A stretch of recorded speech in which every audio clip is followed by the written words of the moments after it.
Hey everybody, it's Starjump Grim. Let me know if you can hear me okay. Appreciate everyone hanging out tonight.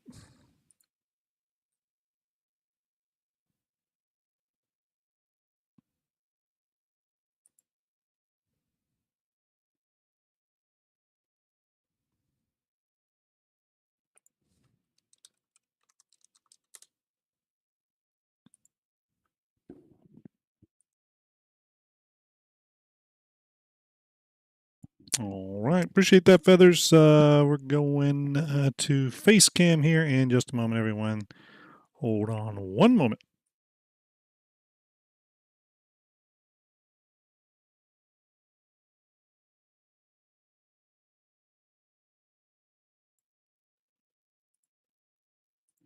All right. How's everybody doing? I see VMXEO slides right into chat. Hope everybody's doing well tonight. I'm blurry all of a sudden. I moved too close to this camera. Sorry. Hope everybody's doing well. Got a little crowd forming on Twitch and YouTube. This is an unplanned stream. Well, it's unplanned for you all. I didn't have it on the schedule, but I was intending on possibly streaming tonight. It just sort of depended on some family stuff. I have a sick kid right now, which is not great. I was up pretty much all night last night with her. So it's been a rough day. I am not going to lie. It has been anything but pleasant. I've been on pretty much no sleep. So what better time to do some streaming? But yes, hope you're all doing really well. Let's see. Mike G says, "Sweet, seeing this live. Awesome. Well, Mike, hopefully, if you haven't seen us live before, appreciate you catching this one. Hey, I have a real quick kind of thing I wanted to chat with everyone about. Let me bring this. Let me bring something up real quick. Let me bring something up real quick. Got a few. I got a few windows open. But you all are amazing, and I know you will bear with me here. Friends, Starjump posters. Okay, real quick announcement. Can we talk? Thank you very much. I appreciate it, Michael. Thank you very much. Yeah, it's pretty bad. Her spring break just started. She's 9 years old, and not only did all her friends leave today to go on trips, she's stuck at home and not feeling well. So it does suck. So I do appreciate that, Michael. Citizen Spooner, things are going well, man. I hope things are going well for you. How's the streaming going, everyone? If you haven't checked out Spooner's channel, please do. I need to get mods for my channel. Damn it, I need some mods. uh, Anyways, I need to do that so I can get shout outs easily queued up and all that good stuff. Everyone, make sure you go check out Citizen Spooner. Awesome dude. Has a great channel going on. Stand by, everyone. Stand by. God, I realized because I wasn't quite like prepared tonight, I am all over the place. Hold on 1 minute. Okay, hold on 1 second. Oh Lord, too many. I got too many windows open. That's the issue here. Yes. Anyways, make sure you check out Citizen Spooner. Make sure you do that. Hope you're doing well. Red Samurai. Yes, there are still lines at the kiosk. Yeah. So I called this episode "Supply or and Cry." I wanted to talk a little bit about that. If there's, is there anyone in chat currently doing supply or die, and you're kind of doing it where you're going to the kiosks and trying to buy either pressurized ice, tin, copper, corundum? Is anyone doing it that way? That's the way I did it, but is anyone else doing it that way? Okay, Kavotha, you are. All right. Um, what are you still after, Kavotha? Have you finished it?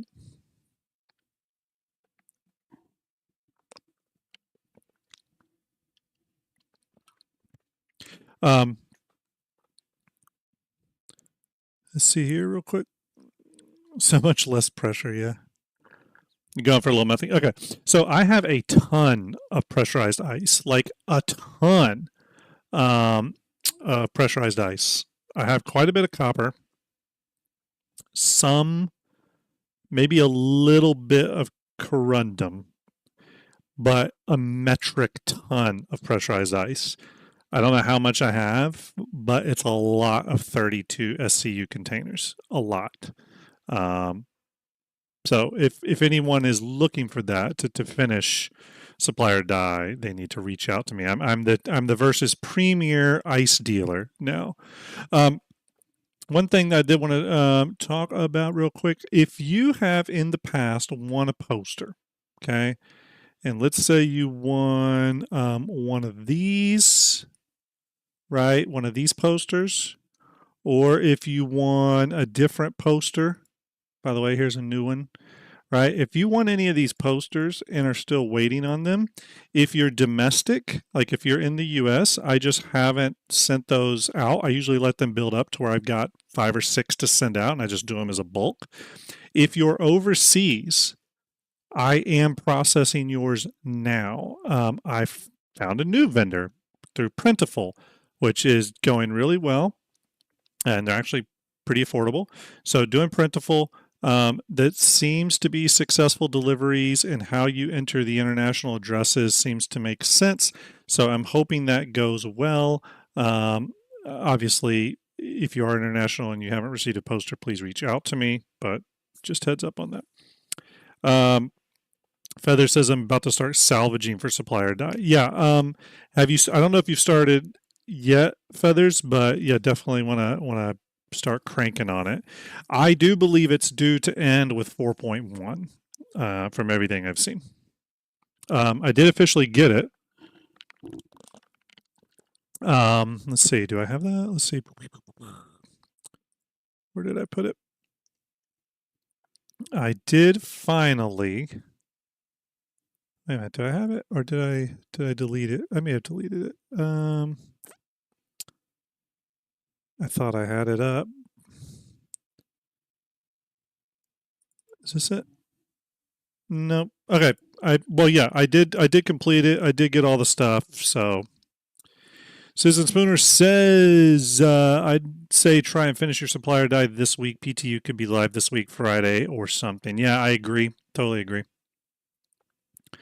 Yeah, and it's been one of those events that they've been pretty clear that at the end of this month they're going to try to move on from it. So, especially with the new event coming in, which there's multiple kind of events, but obviously a big mining focus. I think we're going to see a shift in what the event is. So I think Supply or Die will end.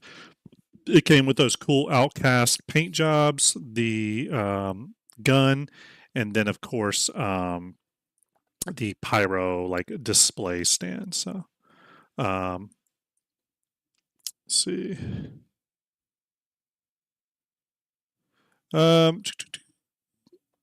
Yeah, so I thought we would talk a little bit more about the Golem and the Atlas Geo if people want to. I can bring up 3D if anyone wants to see what what the Golem may fit into. I did a few of those on our last stream, the last weekly chat stream where we looked at the Golem model, but I thought I would do a few more tonight if anyone has any requests, or if you just have any requests about any ships. Doesn't have to be the Golem. Those are kind of popular. Sometimes people want to talk about that.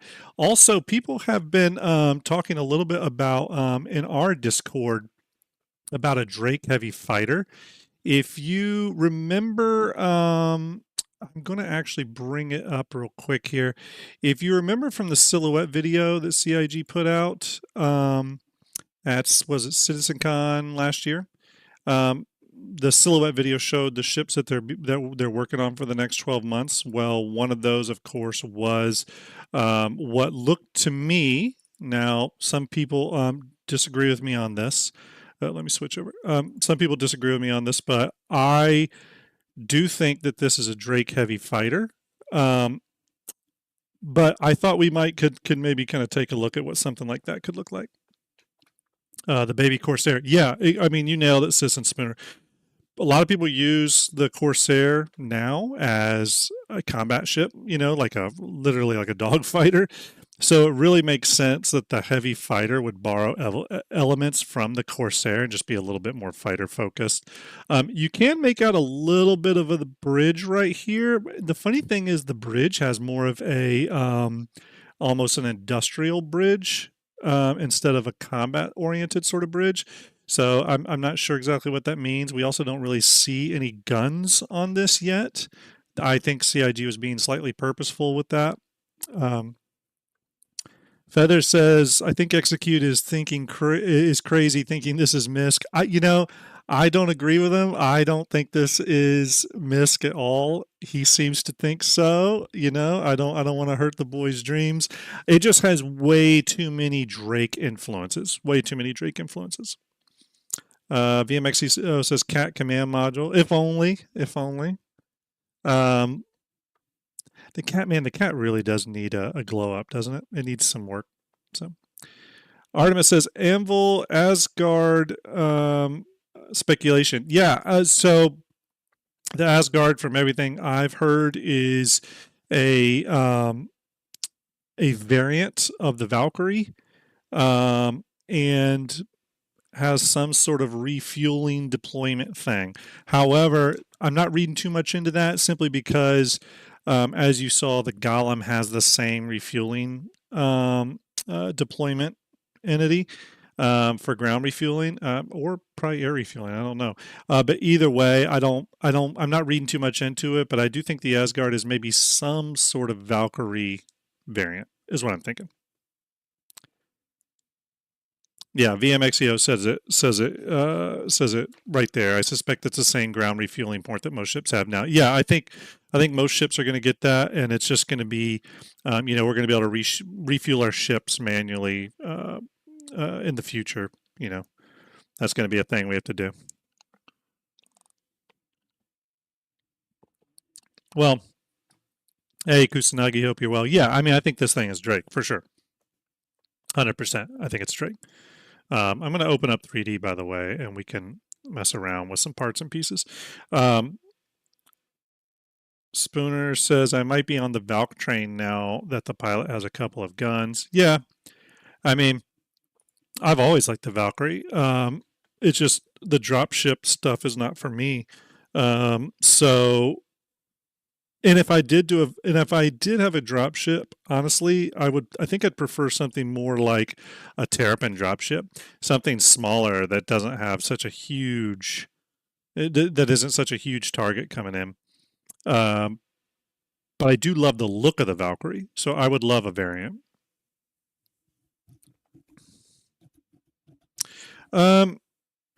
Hey, Grex. By the way, everyone, if you haven't followed the channel, please give channel a follow. I really appreciate it. If you're over on YouTube, please give me a subscribe. I appreciate that too. I don't think it's an Anvil Capital concept, Grex. I mean, I've heard from people. Thank you, Stanton. Appreciate you. I've heard from people that there still is a Anvil Capital coming. I do think people were expecting a much bigger Anvil Capital, and that particular one that was kind of being like hinted at before was in fact the Liberator. But because you got to remember, CIG has referred to some ships that are like 100 to 125 meters. They have referred to some of those as capitals before, even though they're technically not. John Crew just recently, 6 months ago, referred to the Perseus as a capital ship. Remember, these guys, these ship team members, they're handling a lot of ships at any given time. They don't remember every little minutia detail sometimes. But I don't think it's the Anvil Capital, Grex. I think there is an Anvil Capital on the drawing board of some sort, even if it's just a design brief for an Anvil Capital. I'll be honest with you, in terms of the line of ships that I think Anvil should get into, I'm leaning towards Anvil making a capital mine layer So essentially the step up from the Nautilus. I'm looking at Anvil, and maybe Anvil making a smaller mine layer than the Nautilus, so something more in the like 60-meter range. But I could see Anvil doing mine lane. That seems right up their alley. I could see Anvil making a Polaris competitor. I could see that happening. Or a Perseus competitor. One of the two. One of the two. Sis and Spooner says, now we're getting capitals. We need boarding ships. Yeah, you know, so I'm going to bring something up real quick because it's kind of funny you mentioned that. Citizen, let me go to this. I hope I have this. It's the funniest, stupidest animation that I was working on. I was working on it to prove kind of a point to someone. Yeah, here it is. Let me switch over. Let me switch over. You're gonna laugh your ass off. Okay, let me just open up Cinema 4D here. Okay, so capital boarding. This is the dumbest thing you've ever seen, by the way. So capital boarding, CIG. I do want to hear more about how this is going to work, especially for ships like the Legionnaire that are supposed to dock, because as you've seen with the change to the Polaris, and it's now been buffed, so like the Aurora can't ram it anymore. You now are dealing with the issue that capital ships do not need to worry about you approaching them. They can just run you the fuck over, right? So I want to hear more from CIG how ships are going to be able to hack into, let's say, the Legionnaire. What the Legionnaire actually needs to be able to do is they need to be able to hack into the Kraken or the Idris or whatever the target ship is. And when they hack into it, they need to be able to sync their movement. And the ship will then go into an auto flying mode where it syncs to whatever movement the capital ship has, right? And that syncing allows it to initiate docking procedures no matter what defensive maneuvers the other ship is doing. I'll give you a good example, and I did this for someone to prove a point. I never finished it, and it's ridiculous. But if you have a bunch of Legionnaires coming, and let's say these were any ship and they're trying to land on the deck, right? All a capital ship is going to have to do is just start death spiraling. Oh, do I not have this doing it? I thought I did. All right, well, we'll solve that problem. All a capital ship is going to have to do is start death spiraling like this, right? So if they're approaching, all this ship needs to do is literally start spinning, right? And when it starts spinning, it's going to damage those little ships, right?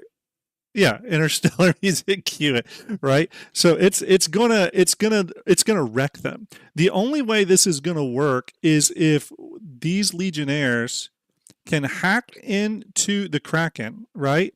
And when they do, let's say it's this one. Okay, let me oops, bear with me. Bear with me. Let's say it is this. Let's say it's this Legionnaire here, right?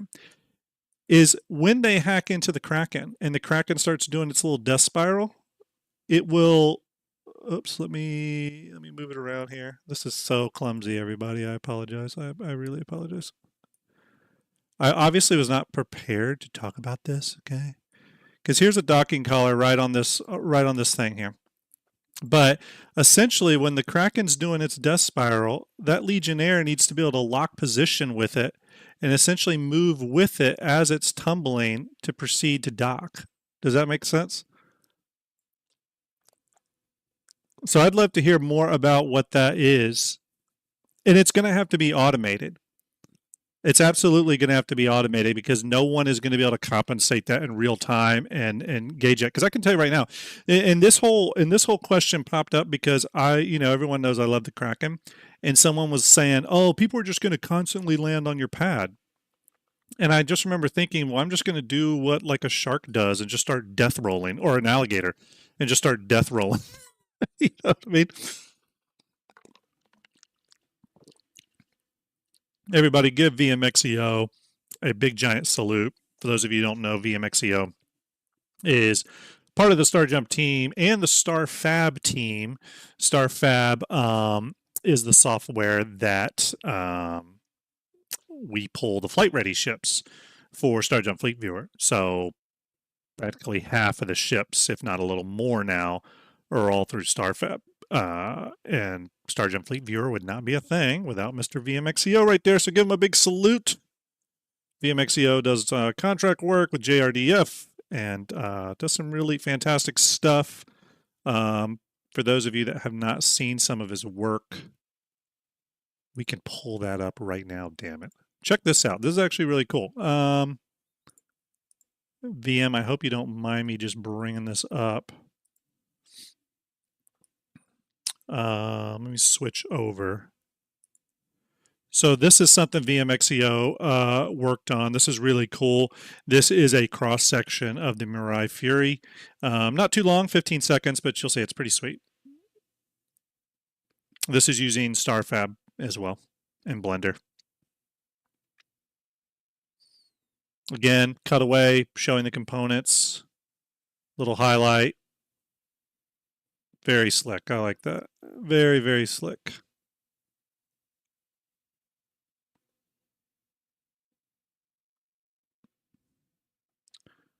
I dig it. Very, very cool. But yeah, VMXEO does just a lot of awesome work. So make sure you give him a little bit of love there.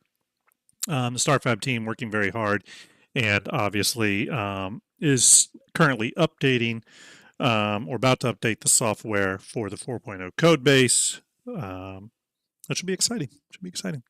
Iron Fuzz, thank you for that follow. Appreciate it, everyone. We're just hanging out, chatting tonight. We might jump in Star Citizen a little bit here. We're just keeping it casual. So if you're just popping in for a casual hangout, this is your place. This is your place. What should we do, everyone? Should we continue talking ships, looking things in 3D, do some kit bashing, all that stuff? Should we jump into Star Citizen? What does everyone want to do tonight? I'm also gauging this all on hopefully my daughter stays asleep and gets some rest. Poor girl needs it. But obviously if she wakes up and is not feeling good, there'll be a quick end to the stream. BG says ships and kit bashing, please. Citizen Ninja looks like voting along with that. I probably could have did a poll, but just let me know. I finished Supply or Die. I'm actually quite proud of myself. I did the fight for Stanton or whatever. I did fight for Pyro. I did Supply or Die. So I'm on a pretty good clip. Pretty good clip. Let's see. Citizen Spooners 2 a.m. Man, get yourself some rest. I hope you're doing well. Thanks for hanging out and chat a little bit. You're an awesome dude. It's been fun watching your content. You do great content, great conversations. So, yes, I will let you know. We do Starjump Station usually on Friday nights, but we can alter it depending on a guest's schedule. We didn't do it this past Friday night. Our next episode, I think, is going to be on the future of orgs. But I have a list of future episodes. I'll send them to you, and you tell me which one you want to get in on. Okay? Real quick, everybody, I wanted to remind everybody, I'm going to switch over. Do not forget that Quantum Vegas 2955 is coming up Saturday, July 12th at Area 15 in Las Vegas, Nevada. This is going to be a really big Star Citizen event. There's going to be people from CIG there, including Sean Tracy, who is the Tools and Tech Content, the Senior Director of Tools and Tech Content. Galactica is going to be there. Tyler Witkin, otherwise known as Xylo, is going to be there. Yours truly will be there as a moderator and panel. I'll be doing a panel on Starjump Shipyard where I'm going to be kit bashing. How cool is that? Paul Shelley, the Astro Pub, will be there. Both Natronics and Kim Ellis from EE Studios will be there. Really cool, serious fun. Will also be there, including a lot of other people from the community. Most of the Soul Citizens will probably be there. It's going to be a great time. It is very close to Area 18. Very close. And very close to Area 51. I don't know where it's at. It's a cool event, though. The venue looks really cool. Again, great sponsors. Sponsorship or sponsors include Icon City, Elgato, obviously Cloud Imperium, Monster Tech. Starjump is a sponsor. How cool is that? Atmo Esports, all the usual stuff. Beacon Events is sponsoring. You know, Beacon does the big event overseas, so that's really cool to see that kind of cross support. I helped Beacon out 2 years ago. I wasn't able to help them out last year. Things kind of got out of control for me with some personal stuff, so I hope I can help them out a little bit on their next event. Test Squadron, a lot of big supporters there, so you're going to be able to meet a lot of great people. Again, going to the program.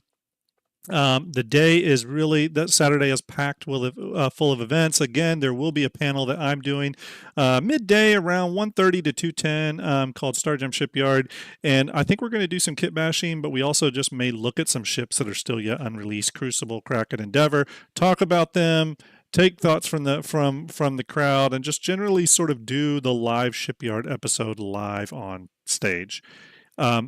If that sounds semi-terrifying, then yes, it will be. Be very terrified. Let's go back over. I got a question here. Selrek Gaming. Hey, Selrek. Hope you're doing well, man. Selrek says, question, what other surprise ship you think CIG might release this year? Golem was unexpected. Yeah, it wasn't unexpected. So that's a great question. Here's what I've heard. And take this for what you make it, right? So when CIG did the, as a matter of fact, let's go back to it. When CIG did the silhouettes, they showed a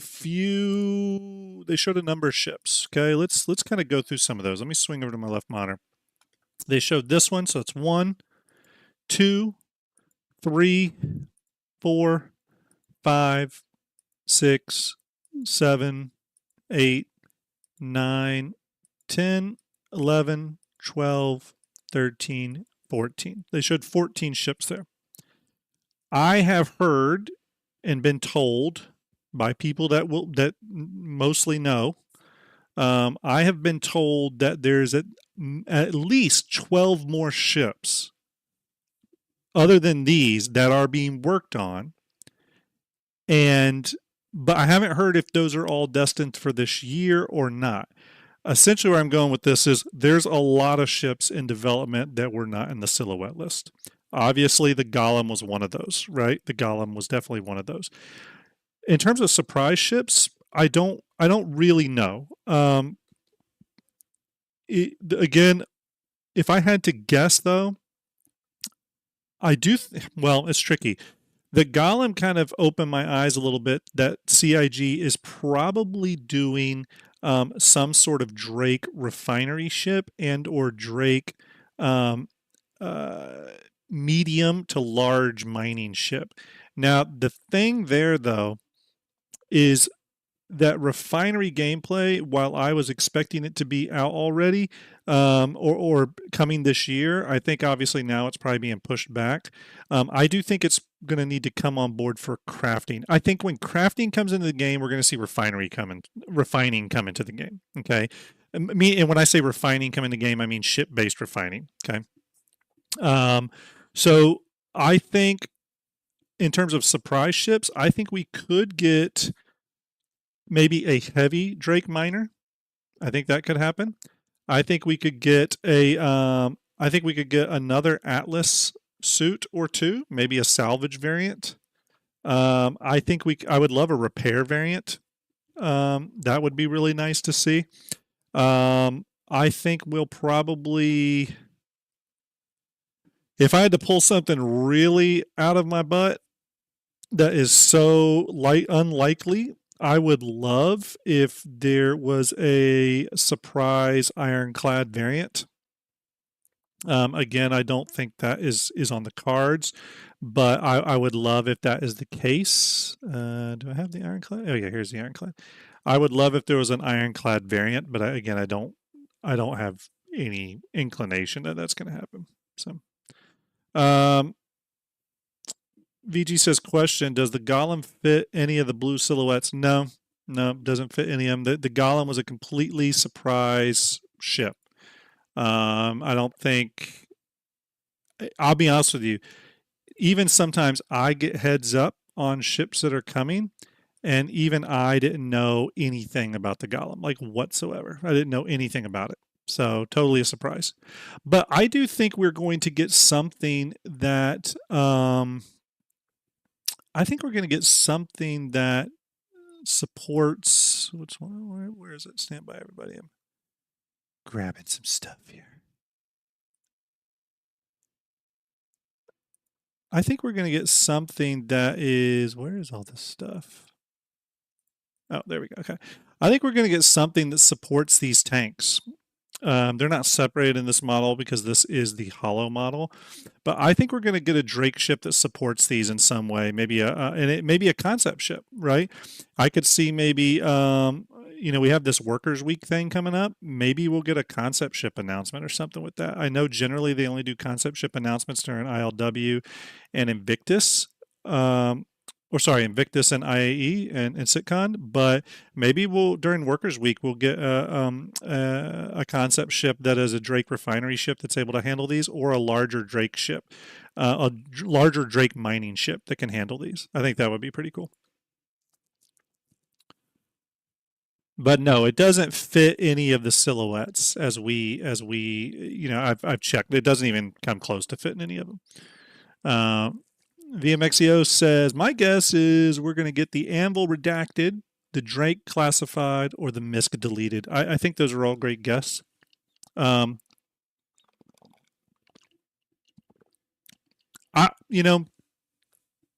do think we'll get the Paladin this year. I feel pretty strongly we're going to get the Paladin this year. If there's any Paladin owners out there and you are waiting for that ship, I think it's a good chance we could see that. Pretty good chance we could see the Paladin, and that is I don't have any inside baseball knowledge on it, by the way. Just from what I have heard, it's in active development, and it's not a huge ship. I mean, it's a pretty hefty size ship. I want to say it's what 50 some odd meters long, right? Let me swing over to this tool we have. We have this amazing tool, for those that don't know, called Starjump Fleet Viewer. And let's see. Yeah, Paladin's 55 meters long. So again, everything I've heard, it is under active development. So I think it's coming this year. I do. It doesn't have anything really that's like there's no like holdups from a tech standpoint. The turret on the rail we already have. The only thing that's a little different on this ship, but again, I don't think it's not a tech block or anything. The only thing that's a little different is the way the cockpit kind of sees down into the other. It's kind of a weird cockpit layout, but again, that's not a tech blocker. It's just unique. Kudu, thank you. Hopefully, did I say that right? Zukdu. Hopefully, I said that right. I'm sorry I'm butchering your name. Thank you for that follow. Appreciate it. Salute to you. I'm going to call you the do. Kudu. It's easy for me to say with my bad speaking and grammar.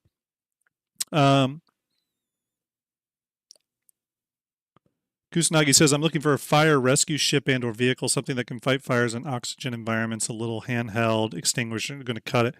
Yeah, I wonder how that would work. I wonder if it's a ship that could, how would that work? If you it can what if it has a docking collar and it connects to your ship, like the ship-to-ship docking, but the docking collar is literally to pump in fire retardant that can't be vented or that can't be dealt with just through venting. Oh, no. The Z is silent. Okay. Kudu. Thank you. Kudo. Okay. Got it. Kudo. Thank you very much. Appreciate it. Kavoth says, where can we find info on this Workers Week? I don't have a ton of info on it. Let me check my saves on it to see what I have. I don't think there's much to it other than I think it just might be a sale. I don't know if it is an event or anything. I wish I hope they do a little lore around it. I mean, I think they are kind of this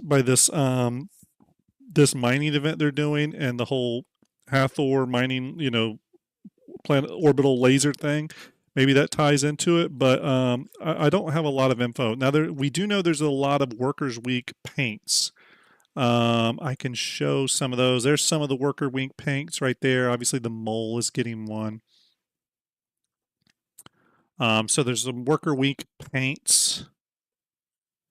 And by the way, here, everyone, here are the Golem. Sorry, did I say mole? I meant Golem. Here's the Golem paints. So some pretty cool paints there for the Golem. But these are the Workers Week paints right here.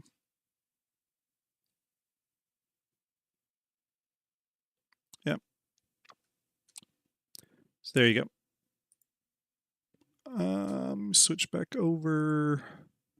So yeah, any more questions on the Golem though? Pretty cool ship. Again, really small. I know if you didn't get to check it out in game, oops, that's not what I meant to do. I can tell you right now. Let me switch this to units of meters. Where's that? There we go. If I put a kind of a block in here and stretch that block out to be the length of the ship. Right, so something like that. That's pretty close. That's give or take. Essentially, though, I can then measure this box. This box is currently 15.4 meters long. So it kind of gives you an idea. The Golem is 15.4 meters long, so 15.5 meters long. CIG sometimes rounds up or rounds down on that. So it's very small. It's very small. Could the Golem fit in the hangar of the Galaxy? Well, there's two questions there. The first one is, can the Golem fit through the doors? And then is the hangar itself deep enough? The good news is we can answer that. And here's how we do it. Let's go ahead and bring up the Galaxy. Stand by. We're going to bring the Galaxy up. The next thing we need to bring up is where would I have that? Sorry, I'm finding everything. We need to grab the C8X, which, do I have one? Pisces? Do I not have the Pisces? Stand by. Sometimes I have to go fishing for things here. Anvil, C8, C8X. Okay, well, here's what we do. We just look at how long the C8 is. So the C8 is 12 meters long. We know that the C8 can fit in the back of the Galaxy because we've seen pictures of it doing that, right? So let's go ahead and go to perspective. Right, okay, and then we'll say, there's our back thing. Let me spin our light around here. Okay, there's our door. We don't have exact dimensions of the door because this is a hollow model, everyone. Okay, it's a hollow model. So what we're going to do is we will take our Golem. Okay, and we'll go over to our Galaxy. We'll paste it in. Okay, so the Golem is almost definitely going to fit in the hangar door. I don't think that'll be a problem. I think we even have room to spare. I don't think the door is going to be this big, but I think easily the Golem will fit into the hangar of the Galaxy. The biggest issue is, how long is this? We do know, though, that the let me grab the hanger. We need the hanger sizes. So we're going to pull that up. So we do know that the size, I'm pretty sure it's going to be an extra small hanger inside. I think it's going to be an extra small hanger inside, which is 16 by 12 by 6. So let's do a box that is, we'll do 16 by 6 by 12. This is the landing pad, probably the landing pad size inside the galaxy right there. If you wonder how big that is, that's probably how big it is. That is a landing pad metric. Now, the Golem is right in that landing pad size, right? So if I delete the top of this, you'll see that the Golem can fit in what's known as the extra small landing pad metric. Okay, when you hear CIG talk about those metrics, right? And if this is the landing pad, then it should mean, with the best of our knowledge, it should mean that this can fit right in the back there, just fine. So there you go. Yes, I think it will. I think it will fit. I think it'll fit. Any other questions like that? Doesn't have to be on a Golem. Happy to answer since I have 3D software up.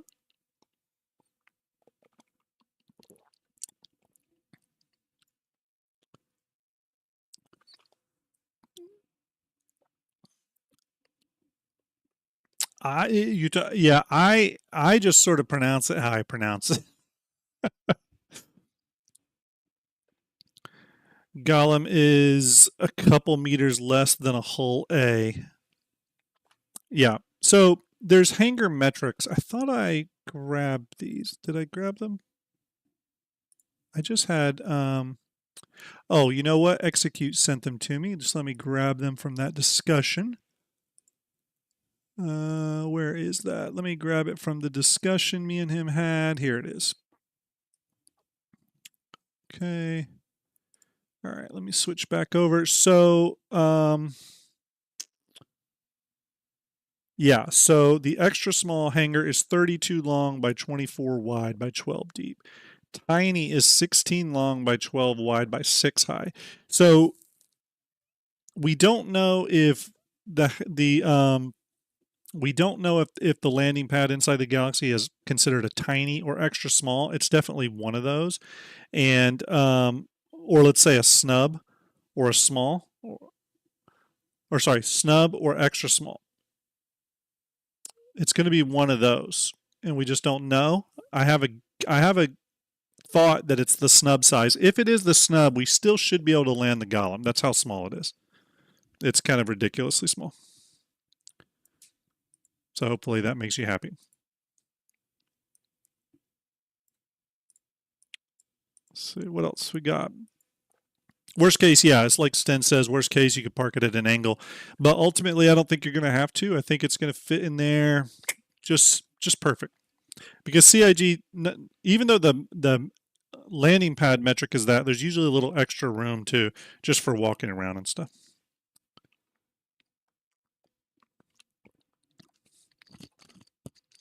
Yeah. Yeah, Kusanagi, I agree.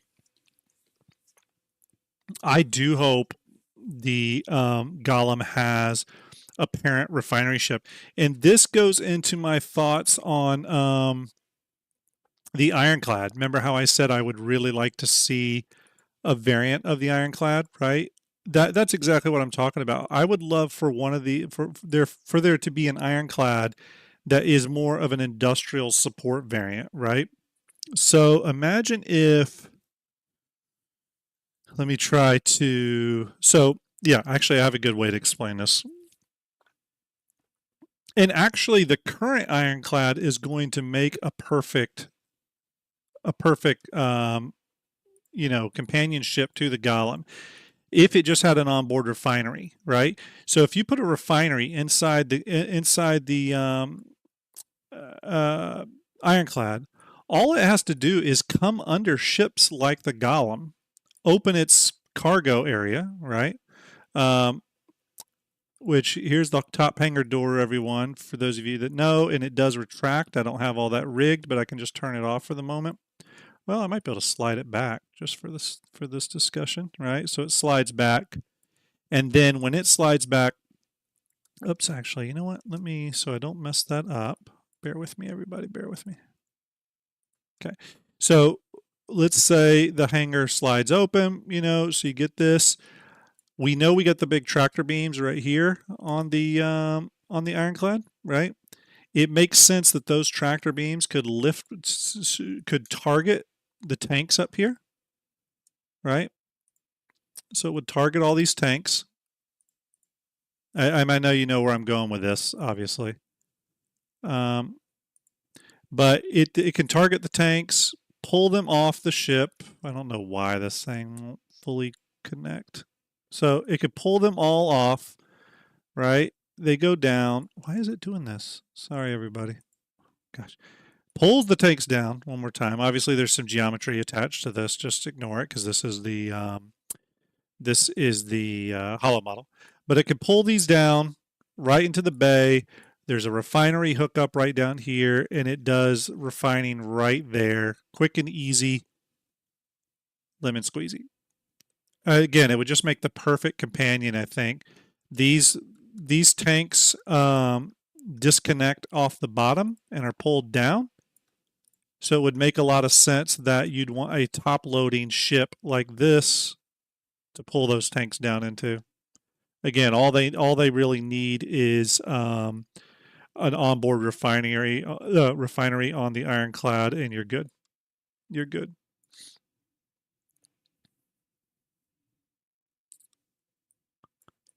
That's all you need.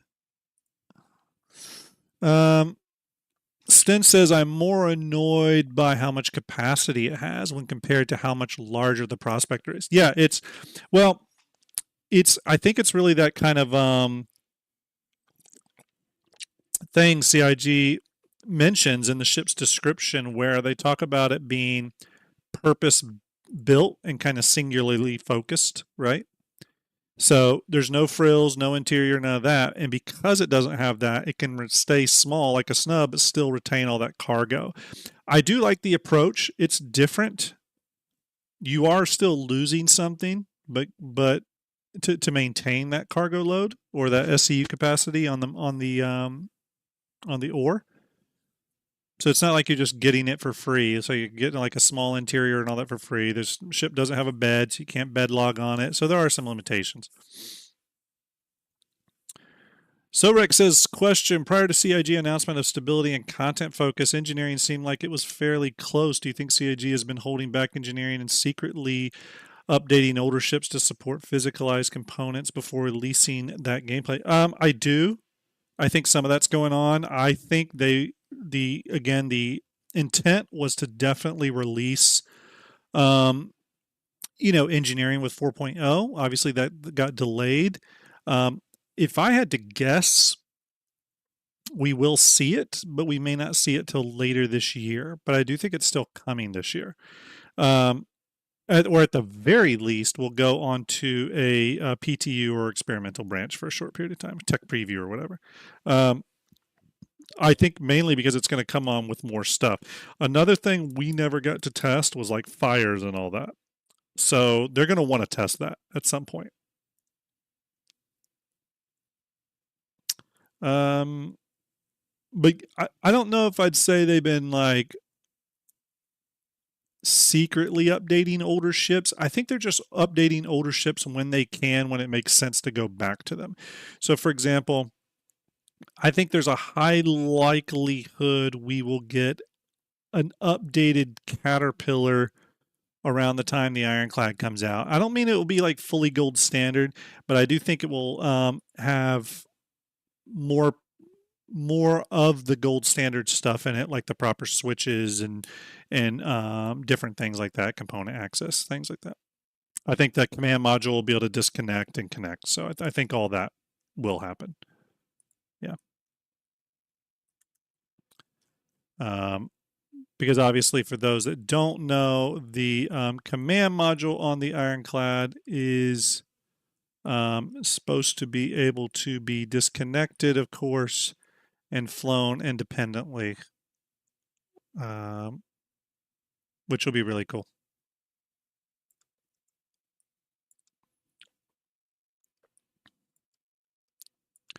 And yes, I did test to see how many golems would fit inside, comfortably fit inside the Ironclad. It's about four. About four.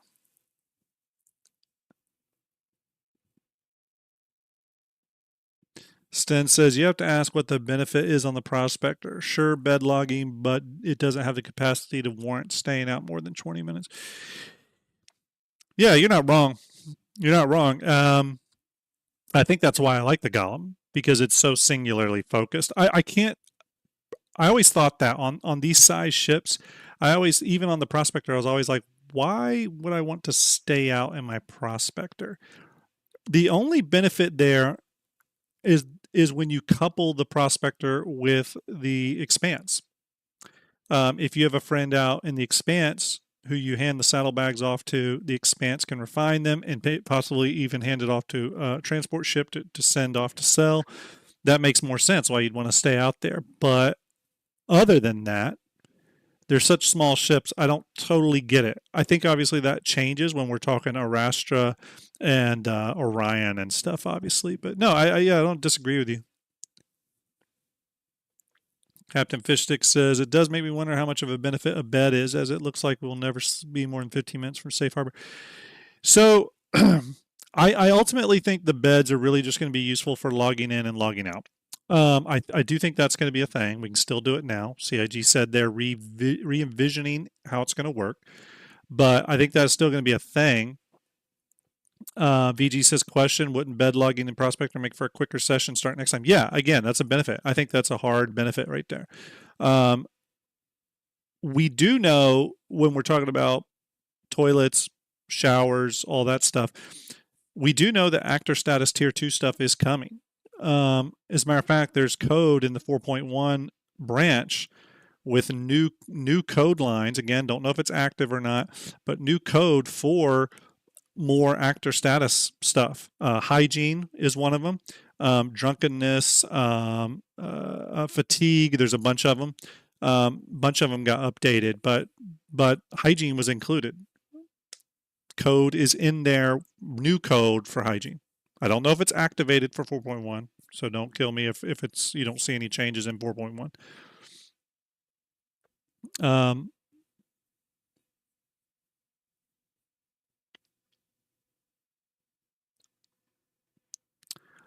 Sten, yeah, I mean, the reverse logic can apply. I mean, I think it's just different approaches to gameplay. I don't think CIG, I know CIG doesn't want them all to be the same. They want there to be slight differences, and I think part of that was to cover different types of, cover the different ways in which people want to play the game. I've heard that from a developer myself in regards to ships, that there's going to be some overlap on ships, but other things that are kind of unique.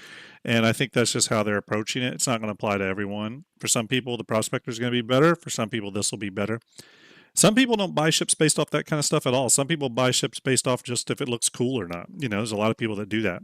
A lot of people just say, "Hey, the mole is ugly," or the golem is ugly, and that's the end of it for them. So, hey, Starlet, hope you're well. Nice to see you. Salute to you. Didn't CIG say they wanted you to be able to log in and out from the pilot seats now? No, I have not heard that, Stan. If that's a thing, I haven't heard it. I'm not saying you're wrong. I haven't heard anything like that, and that probably would have caught my eye.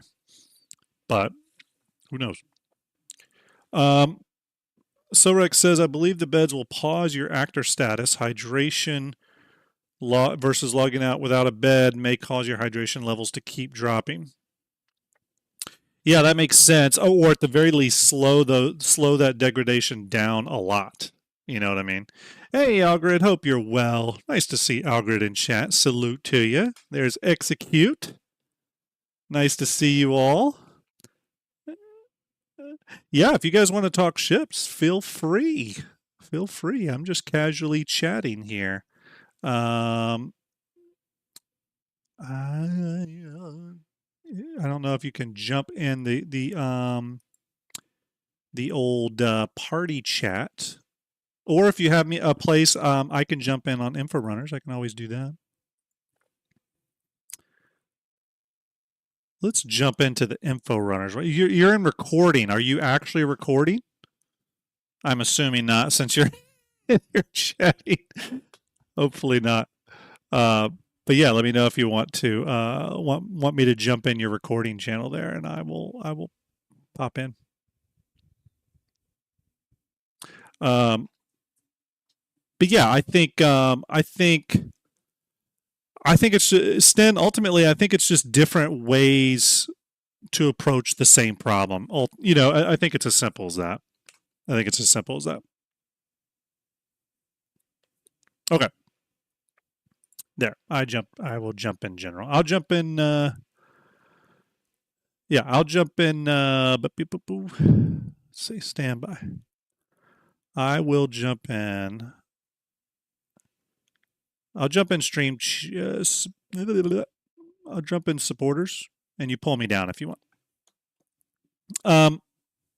But yeah, Stan, I think it's just different approaches to the same problem. I don't think there's a plus or minus. So essentially, what I'm saying is, I don't think you're wrong here. You know what I mean? So, hey guys. Hey, sorry, I had to reset your roll. Shit, I'm gonna have to turn off the stream too. There's 2 groups. Oh my god. So what? There's 2 executes. No. See, I love messing stuff up. Bebop, thank you for the follow. Appreciate it.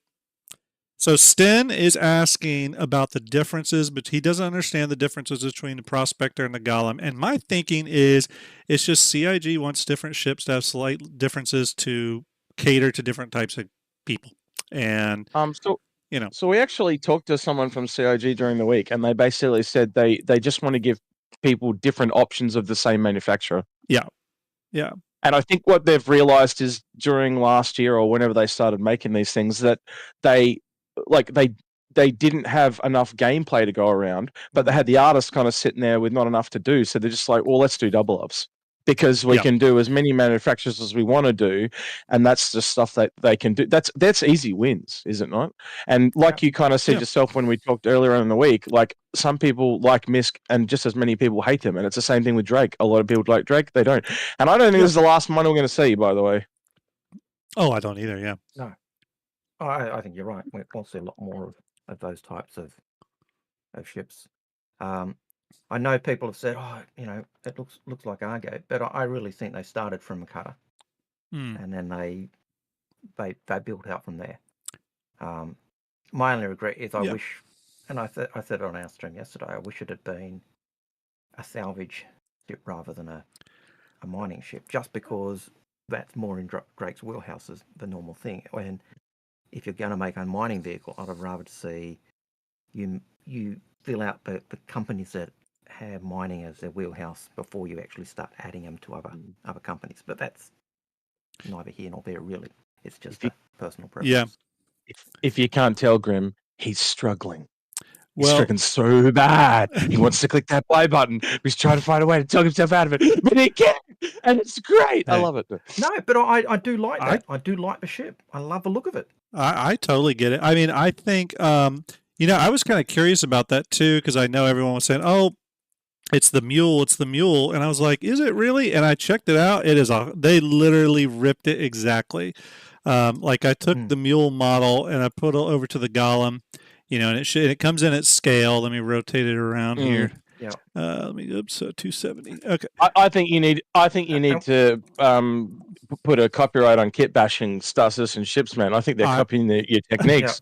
But if you see right here, I mean, it is a 1-to-1 match. Oh yeah, I could tell it. I could tell as soon as I saw it. Yeah, it really is a 1-to-1. If you leave the wheels on here, I think we have a Drake train. We could get some locomotives.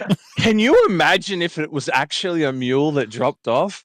That would be crazy. And then on the back, it had a vacuum cleaner and it sucks up the rocks or something. Yeah, that'd be cool. That'd be like, so that's a feature that would put it on par with the Prospect because you're essentially getting the internals back. It's just that'd be mad. It's just interesting to me that they started with the mule and not with the vulture. Like, We're you know, pretty sure they started with a cutter, I and then think they started with the basically cutter. they cut it in half, and then they essentially expand it, and they went, well, we need to change the front. Then they've deleted the front, and then they've put a mule on the front and gone, yeah, that'd work. But I think the whole thing's been built around and me and Agra have talked about this, right, on ours. We think it was built around a single 32 SU cargo container. So this is the thing that we start to do now. It's no longer a miner, boys. What could this be? right. And straight away, we kind of went, me and Agrid even said it looked kind of rafty, right? Or I think I said that to him at the start. That was the first thing you said.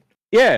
And then Agrid kind of hinted, what if it carried, and then we just, we started variants and it became very quick. I don't think this is the last thing of this we're going to see. Yeah.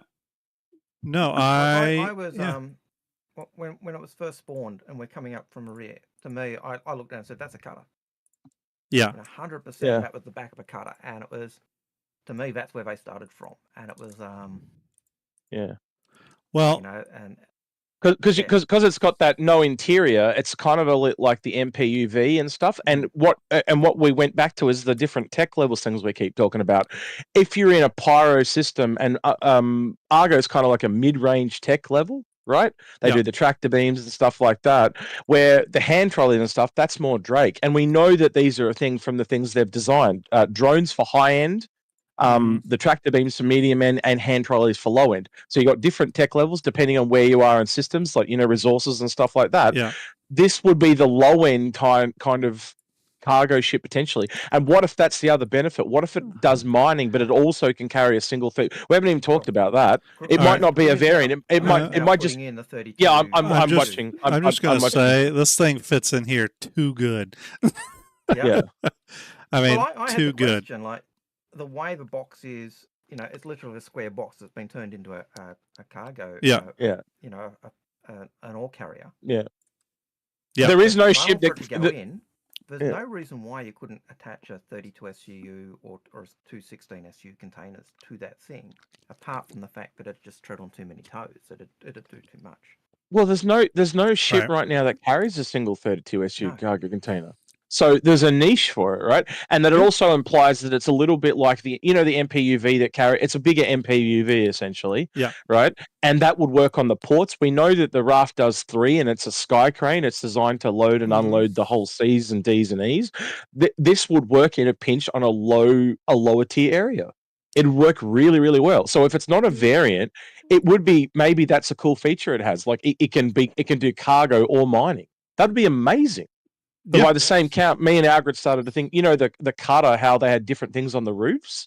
So the Rambler had the bigger gas tanks. So what if they just take off the mining head, and instead of the miner head being there, they put 2 big gas tanks, and it's got extra fuel or whatever. You know what I mean? Yeah. And then we start, and we even went into, what if it could do salvage and stuff like that? Because you just changed the mining head. And you get where I'm going. Yeah, I mean, the Golem may be Drake's answer to the MPUV. It may be that.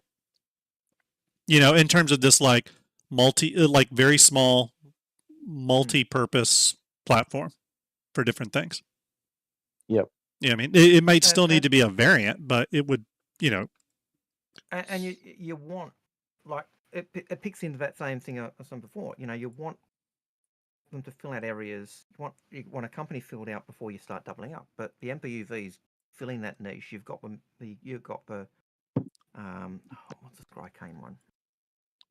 The mule, the raft. The raft. Thank you. The raft doing it as well. So you've actually got 2 Argo ships that do that.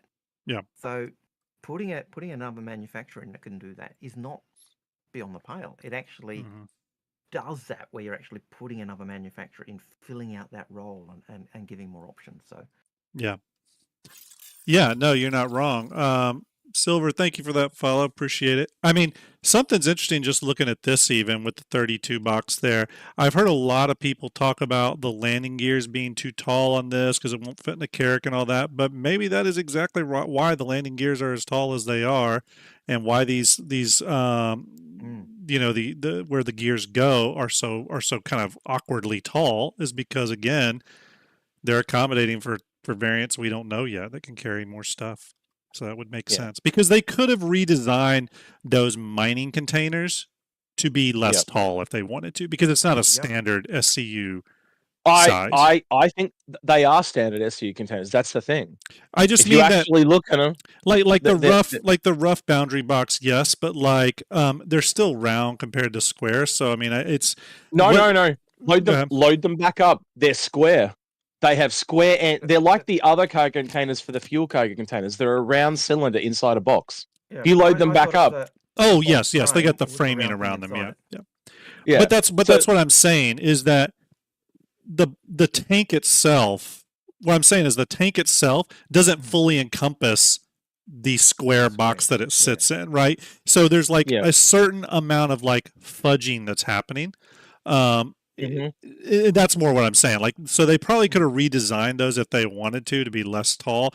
It's almost like they're purposefully the standard box size because maybe they're accommodating for that, like the ability to put. And maybe it's not a 32 SU box. Maybe it's 2 16s or whatever. Yeah. But I could see Fudging's that. That'd be cool. Fudging's a technical term, by the way, Chad. It if is. You don't know, It's it's a very technical term. I was going to say too, just for chat's benefit, we are speculating highly here, but it's something you just cannot overlook. Like once you kind of put that there, like as you can see, what's Grim. We haven't visually seen this before, but what Grim's got on screen, you cannot unsee that once you see it. Like it just makes so much sense. Man, I would even take a photo of this and go, have we figured something out, and send it to Ben and just see what he says. Well, I'll let this one render up. I'll take a screenshot. Yeah. Like I saw that you've got the the feeder to fill the box, Mm-hmm. and surely that's not the only thing holding the 16 SCU container in, because the second one's clamped in as well. So that those containers obviously held by something other than the clamp at the top. Right. And if they're being held in at that position, they're not going to be interfering with the clamp if it's a normal, the feeder, if it's a normal SCU container.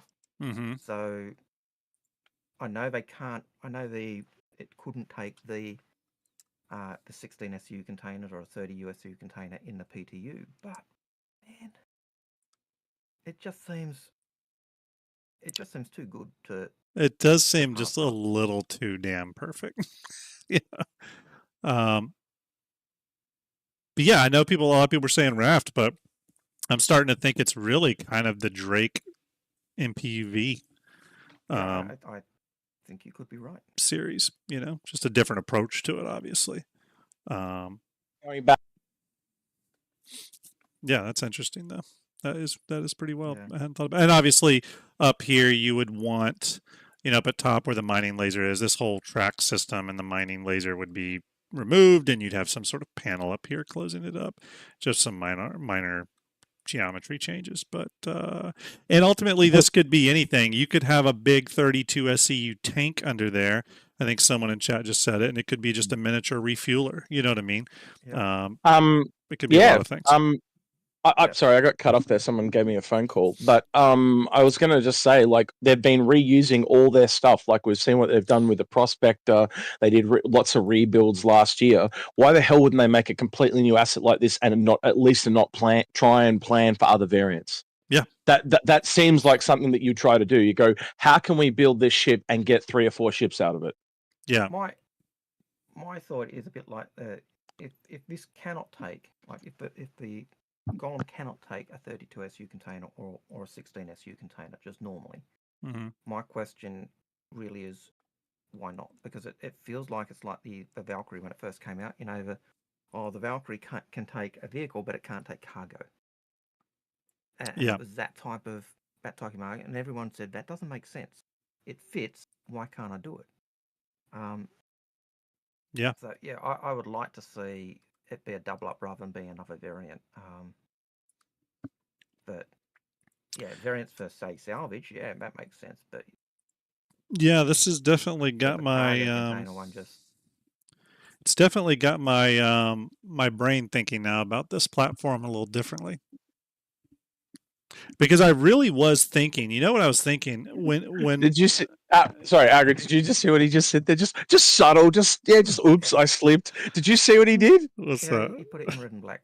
He made it orange. Yeah, he made it orange. Yeah, maybe. But Yeah, that's funny.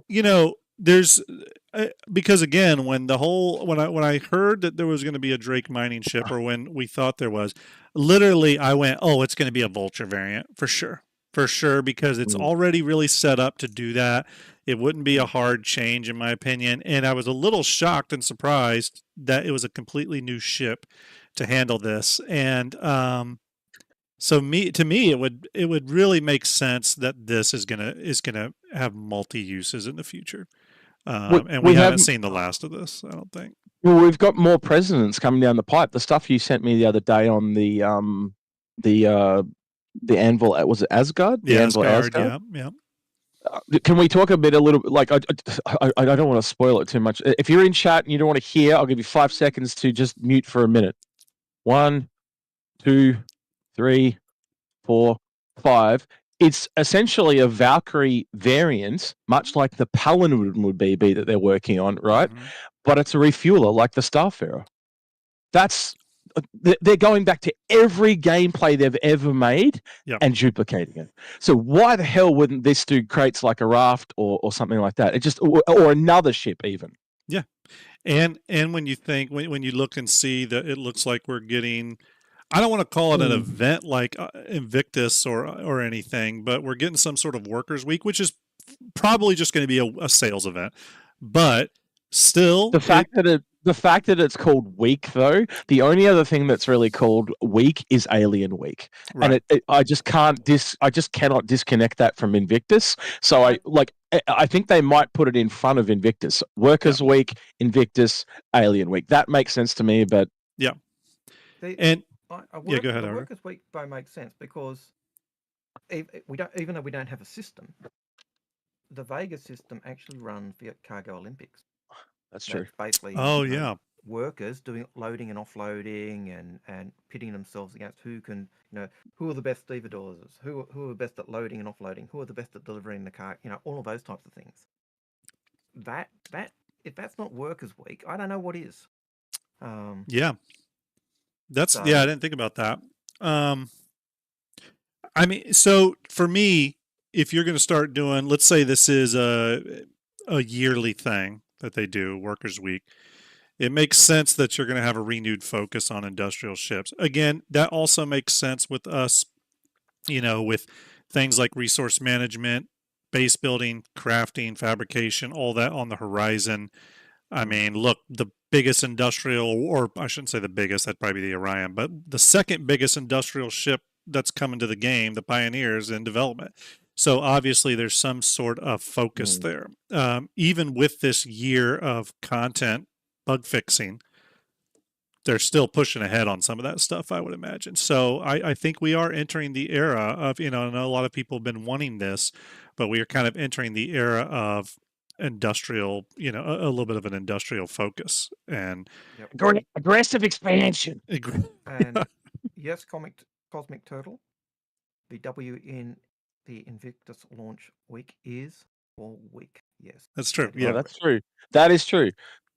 Just real quick, can you send me a copy of that image, please, Grim? Yeah. Because we'll probably use it when we do our review at some point, and that's just a really good visual. Yeah, I'll shoot that to you now. Thank you, sir. Yeah, no problem. There it is. Just sent it. Yeah, that even makes what I was thinking the other day more.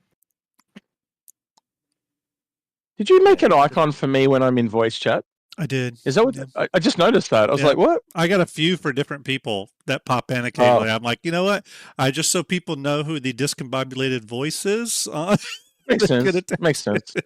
But yeah, no, what I was saying earlier in the stream is, and I think maybe me and you've talked about this a little bit, but with those new tanks, I really do think we're either getting, or it's on the drawing board or some design brief, a Drake refining ship or a larger Drake mining ship, like a medium or a large. And I think you pretty much confirmed that in the description of the cargo containers. If you've actually read did you read the description that was on leaks? It literally says compatible with the Drake mining system. If there's a mining system, what's the other end of this? Yeah, let me pull that up so people know what I'm talking about, because I haven't read that. So just so everyone knows, the in-game description for the Drake ore pod that is on the Golem is as such. It says It says here, and now remember, there's 2 on the Golem. So the description for the actual single pod is 16 SCU upgrade for compatible ships. And then the longer description is Drake durable, designed to work with any compatible mining ship. The Drake ore pod holds an impressive 16 SCU, providing miners with the space to hold more ore than standard containers. So they almost make it a point to say with any compatible mining ship. It's in the first sentence. Now, they didn't say any mining ship, they said compatible mining ship. So either A, that means there's going to be other Drake mining ships, or B, there's going to be another manufacturer that is kind of working, like in terms of that aims to have compatibility with Drake, the same way Argo and Misk kind of have some compatibility. Who would that be, Algrid? You're the law guy out of us. So who would be most likely? Grey Cat, really? Ooh, that'd be Grey cool. Cat are miners. Like, Yeah. Well, there were people there was literally people that said, "Oh, that's right, yeah, they're miners." See, people were saying yesterday, "Why is this not a Grey Cat variant?" Damn, because, that'd be cool. You know, people forget the PTV, that little buggy we had in the old hangars. CIG wrote massive lore about it, and the guy who developed it was had guilt trips because people had died on a mining thing because he'd made mistakes, and so he over-engineered the crap out of his little vehicle so that miners would have somewhere safe to go to and travel around the mines. The Grey Cat are a mining company. That'd be pretty neat if they put out a ship, if there was a Grey Cat ship that also took these bags. Yeah. Maybe they're the refinery. Maybe they're the refinery. That could be cool. But wouldn't you imagine though that the cargo boxes are made by Grey Cat? They're not made by Drake though. If it was well, see, I don't know. I personally, and I've not been quiet about this, but I think Ben or John Cruz, someone did a thumbs up on a post I made one time about this, where I said, I don't look at Drake as the pirate company anymore. I look at them as the blue collar working man's ship. You know, that type of, that's like their vibe to me. And one of the ship devs like thumbs up it.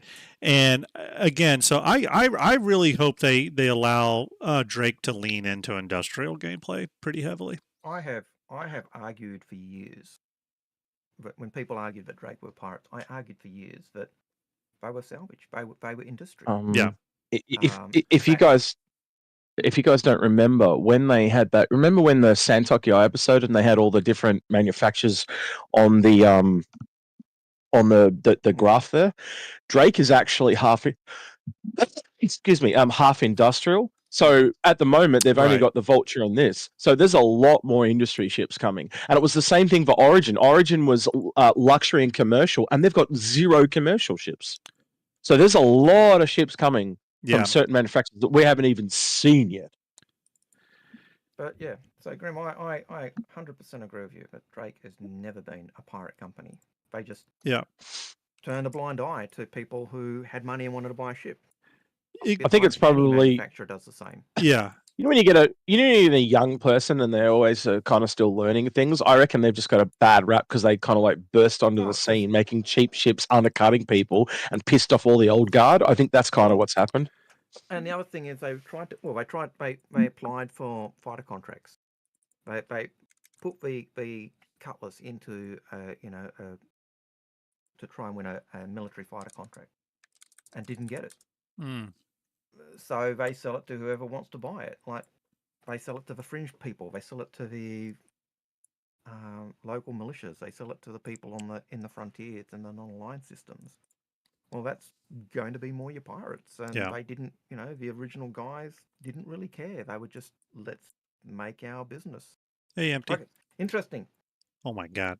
Just looking at scale again. This thing can fit inside the mole's arms. It is a midget. Or the vulture's arms, yeah. It really, I hadn't thought of it being an MPUV. Yeah. Kind of equivalent, but yeah, I think you're right. It is.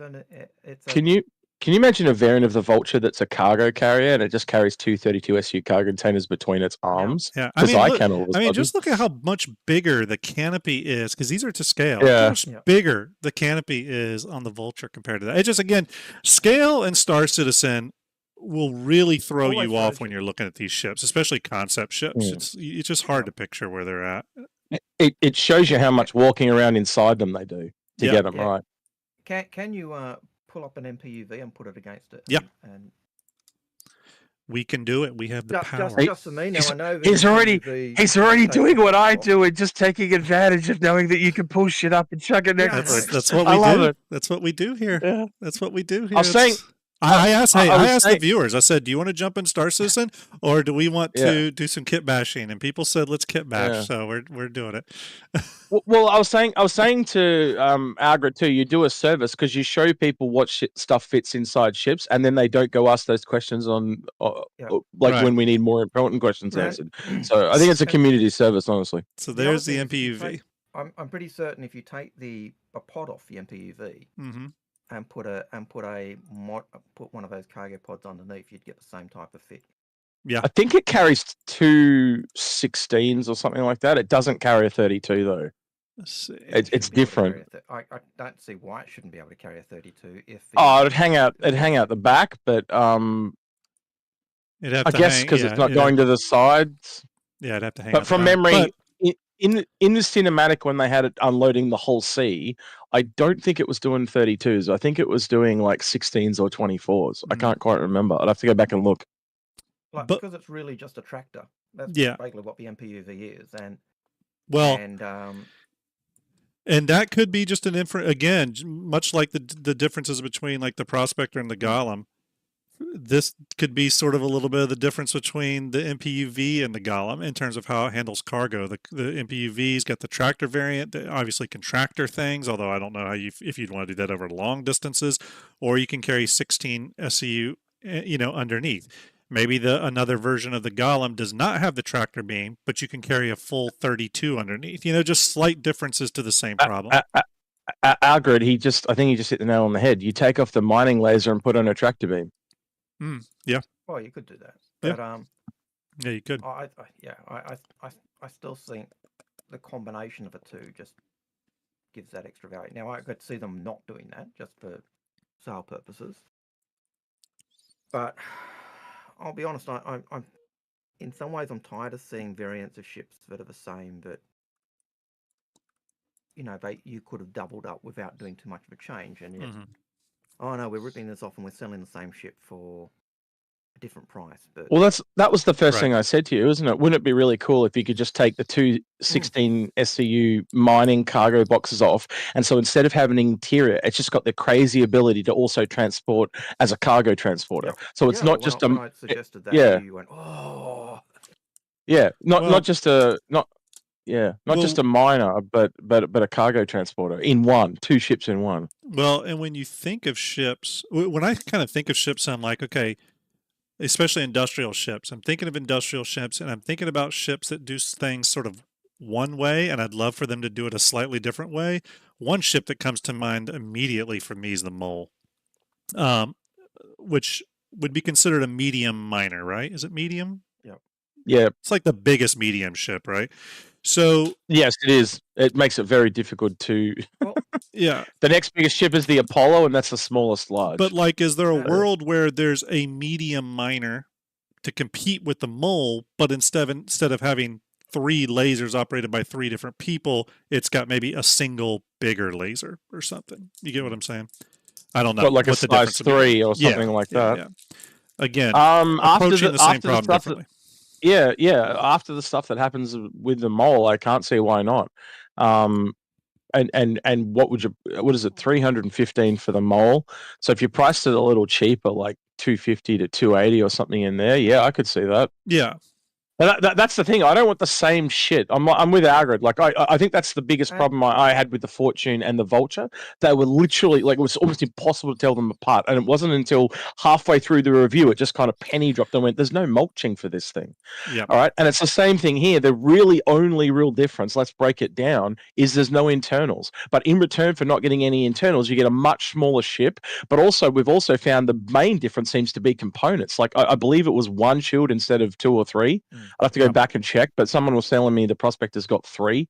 I don't know if that's true. Again, I'll have to look it up because Agrid's the component guy, not me, by the way. I thought it was 2, but you know, I was even in the Prospector the other night and I didn't even check. Yeah. But it was certainly the Golem has Oh God, he started saying it like that because people were complaining that we were referencing Lord of the Rings. Hey, I make no apologies on how I pronounce things. It's just people got a deal. Well, yeah, you know, yeah. Language is a tool. If you can, because people call it a golem, but because the word golem is actually from the Hebrew Goh. If you're going to pronounce it and pick on us of saying, "Oh, it was Golem from Lord of the Rings," then I'm gonna go whole hog and go the Hebrew. Let's correct people on the other transliteration. So send me this image when it renders too, please, Grim. Yeah, that would be a really good one. Now, the other thing with the MPUV is we've got variants of the MPUV, but the title of the MPUV is that the multi-utility. Multi-utility. No. Isn't it multi-purpose utility vehicle? Thank you. Yeah. Right, and the idea of that utility is the fact that it drops off the pod and replaces the pod. The cab is actually standard. Now, if this is an MPU variant, the cab should be standard, and the pod section should be the only thing that's changing. And that's so. What if I just chuck this idea out there, right? Well, you know how I said before, wouldn't that system not be made by Drake? What if it was actually made by Greycat? And what if they're just to hide the fact that they're working on a Greycat ship because they don't want to announce it yet? They just put a different logo on the side, and they just, if you literally take that word Drake, what was it, Drake mining system or whatever is it? Could you actually just do a find and replace to change the word to Greycat? Like if you like as soon as you change that to Greycat and you change the logo, it's grey. The boxes are even grey like Greycat. Like, well, I'm just flirting with an idea. Maybe we are getting a Greycat miner, and they're hiding it by just changing 2 little things because that's all they need to change. The logo and the name. Yeah, I mean, we may get some clues on that as soon as next week because we still are due to get, I would imagine, a behind the ships on the Golem at some point before 4.1. Do you think they're both coming for 4.1, or do you think that they're one of them is for this month and one of them's for next month type of thing? In the credence with what we were saying about 1 ship per month, because they did the Geo, so I think the Geo is really planned for 4.1. I think this is planned for Workers Week, and and the fact and I think Workers Week will come at the end of next month. And because the month after that is Invictus. Sorry, Agrid. Go ahead. What makes me kind of think of that as well, I raised it myself with someone in chat earlier. The videos, they talk about the, behind the ships, they talk about the Geo coming in 4.1, but they don't mention the Golem, even though it had been in the PTV, in the PTU. And then that also raises a question in terms of sales. You put them both out, they're going to be treading on each other's toes in terms of sales, and so exactly. Well, there wasn't even a sneak peek at the end of the video or anything, was there? No. Like they could add a shadow or something like that, but there was nothing. Yeah. And so that kind of makes me think we're only getting the one. I'd love to see both. But also, if you're trying to sell them, we always think of it like this too, Agrid, which would you sell first? To maximize sales, it's really obvious you'd sell the Geo first. Yeah. Right. Yeah, we know the Geo is going to sell like hotcakes because the Atlas sold like hotcakes. Yeah. I didn't think about that. Originally, I was thinking that Workers Week would just be with 4.1 with the new mining event and stuff, but It makes sense that that would actually be its own thing, and it would be something that bridges the gap between Isn't there a where we're at 2 week now gap? and Invictus. Is it a 1 or 2 week gap between Invictus and Alien Week? I think it's 2 weeks, I think isn't it's it? I 2 can't weeks. remember. Yeah. I think it's Yeah, 2 so weeks. you go so we know now because I linked that to you the other day. Was it May 20th? Yeah. The Something like the that. leaked image of Invictus. Hang on, yeah, I'll send it to Grim now. He can bring it up on screen. Hang on. So I might have Scarlet, it. I've got it here. I'll just send it to you. Starlet This, said it has Argo vibes, and you're right. It does feel like Yeah. Argo when you look at the front. But as Grim did, he pulled up the mule, shoved it in the front, and the cab of the mule isn't exactly There you go, the Grim. same as his There we go. cab. Cool. So it's probably just the color that's rubbing that, giving Yeah. you that Yeah. image or that impression. But yeah, it.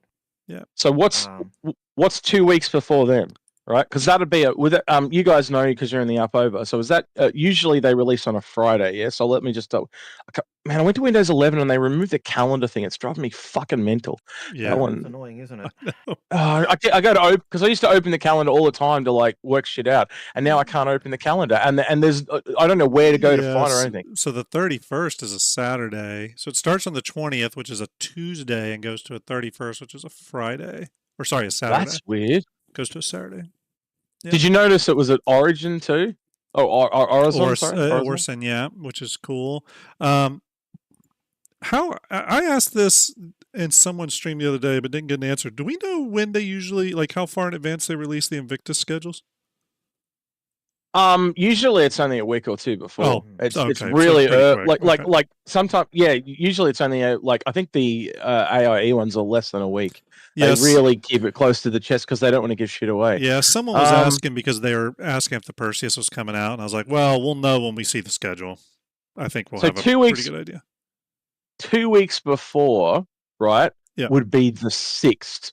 So I'm just imagining if it goes for a week, that would actually, ironically, put it to be the 28th of April. Yeah. So you actually, my math is correct. It would be March is the Geo, April is the Golem, and then whatever comes at an Invictus. It all pans out to the credence of one per month, which is what we've been thinking they've been doing the whole year. Yeah.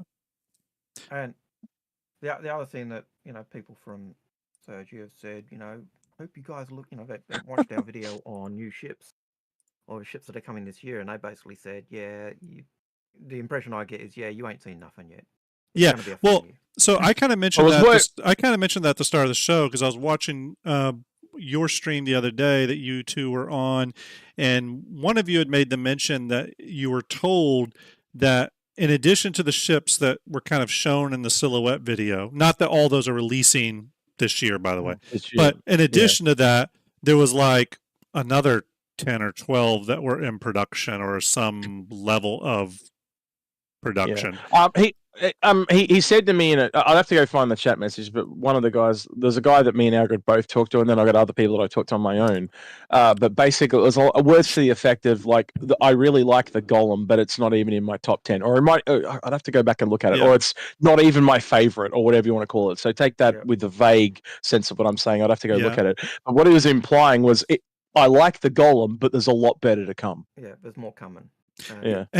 Have you guys heard anything? Because there's been a lot of excitement, I think, around the ship team growing as it has. All the ships shown in the silhouette videos, of which there was a lot of stuff there. Now, quite a bit of that, actually, when I just went through it, quite a bit of that's been released already, which is kind of funny. But in all that we know is supposedly being worked on. We've heard, I've heard for example that the Paladin's in active production. I've heard, in ships like the Golem. But we really haven't heard, I haven't heard any inklings of like upcoming concept ships. Have you guys heard anything in regards to like, are there going to be more flight? Is it more of a focus on flight ready this year, or is there still going to be some concept sales? Do you know anything about that? Hey, Poppy, thank you for that follow. No, I haven't really heard much other than there's lots of cool ships coming. That's basically what we just told you. So, Well, as we were talking on our stream, we were talking about the Golem and the Geo, and I was saying these are things, they hadn't been seen in the leaked files until they were dropped. Oh I yeah, I, I told I, someone I don't know if I've ever been more surprised by a ship than I was the Golem. Actually, in terms of Yeah. just like had no idea it was Yeah, coming. look, I'll be really honest with you. Most of the contacts that I talk to at CIG, they will never ever tell you something No. directly. Oh yeah, You'll same. hear about it Same. first.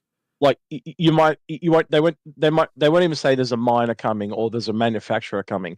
They'll just say there's Okay. some really cool ship or there's a really cool ship coming in the next month or something Yeah. like that. Oh But the yeah, first you'll actually have any point to it will be one of the data mining people. yeah. So One of Hader, Pipeline, or whatever like yeah. that. I'm Yeah. the same way with the people I talk to. It's usually like they just wink and a nod sort of thing, but they don't really Yeah. say anything. Like Yeah. for example, my good friend, like I'm a big Elder Scrolls fan, and my friend Mhm. Rick, he's a senior director at Bethesda, and he oversees Elder Scrolls and Fallout and all that. And I Mm. will ask him Elder Scrolls questions just to mess with him because I know he won't answer them. But I'll ask him Elder Can, Scrolls questions, and all he can you ever ask him? does is smile. He just sends me smile Can you emojis. can you ask him for me if Fallout 76 is good yet? I will ask him. Yeah. Um, No. but same Yeah. thing with my buddy Corey who works at Rockstar. I constantly ask just a mess. I would never want them to tell me anything Yeah. because those companies are Yeah. pretty locked down. But they always just send me winks and nods and funny emojis back. But because their IMs while they're at work are totally monitored. So, Yeah. Yeah. yeah. Yeah.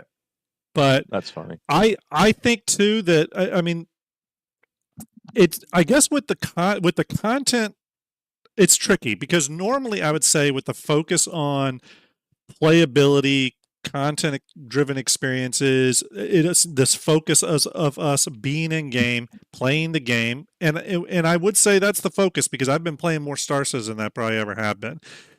Mhm. I part of me was thinking like maybe CIG is going to focus on flight ready ships this year, and that's just going to kind of be a focus, and we'll see less concept ships. But knowing what you guys have said before too, where there really is an 18-month development window on ships, I don't think they probably could have planned that well. Uh, for that to be the case, I think they're proceeding with the ships that they were planning on making, and that's how they're doing it. And they're hoping those coordinate because I'm sure they've done some coordination with the gameplay guys to kind of make sure certain ships sync up with certain gameplay as best as possible. Well, it was always the game. We always used to look at the gameplay that was coming down the pipe. Now we know they're doing duplicates. We can just look at the gameplay we already have and the gameplay coming down the pipe. Yeah. Well, what I wish that would mean too, though, is I wish it would mean, but I also get why they don't do this. I also wish that would mean that they would turn attention back to certain ships that would be really important in the gameplay we're doing right now, and prioritize their, I don't want to say gold passes, but they're getting them really cleaned up. And specifically, I'm talking about the Reclaimer, but it applies to other ships too. Now we have seen a little bit of that with the Caterpillar, the elevators, the Carrack, and with its drop pods and stuff, getting a little bit of functionality. But you can tell it's just like, oh, someone was able to fit this one little addition in. I personally think with the gameplay we have in game right now, they should take a couple of those ships and prioritize them. Thank you, No Bone. Appreciate it. So something I've also noticed, and you guys can speak to this as well if you want, they tend to prefer to make something new. They pretend to make something new than fix something that's old. So I think that's why the Asgard's coming, as an example. Yeah. Because why rework the entire staff when you make a Valkyrie variant? Yeah. So think about it. You cut off the back of the Valkyrie, and it essentially, how you kind of like the 4 pods on either side of the Starfarer. What if it's just got 2 either side? So it's literally half as much fuel, but it's a military transporter. Yeah. And that ship would then take over and be a lot more popular in the game than the Starfarer. Then they can eventually go back and rework the Starfarer. Yeah. By the way, everyone, I do have Starjump Fleet Viewer up. If you see Starjump Starlet in chat, give her a salute. She's a big reason why Fleet Viewer exists and is working on some really exciting additions to Fleet Viewer that hopefully we can talk about soon. And Starlet is in chat. Starlet is in chat. Cool. Yeah, no, Starlet does a lot of awesome work for this, and we are currently experimenting with some new additions that we think will help everyone out. But yeah, I mean, I'm starting to think though that the Asgard might just have the ground refueling port like the Golem does, and maybe that's just going to be something all ships get now. I don't know if it's a refueler yet. lines of code. It talks about It- extending and retracting. It's a beam. It's like the pole on the Yeah. software that I mean, reaches out. That it's not unheard of. I mean, in terms of Anvil, they do have industrial support ships in the Crucible and stuff. Is the Crucible a military ship? I can't remember, to be honest with you. But let's just say I'm completely wrong then. The Asgard's not a refueler. Mhm. Knowing they're going back and doing double ups, why the hell wouldn't they go back and do a double up of the Starfarer? Mm. They've done all that gameplay and there's no other ship that uses it. And it's in a bad state. Yeah.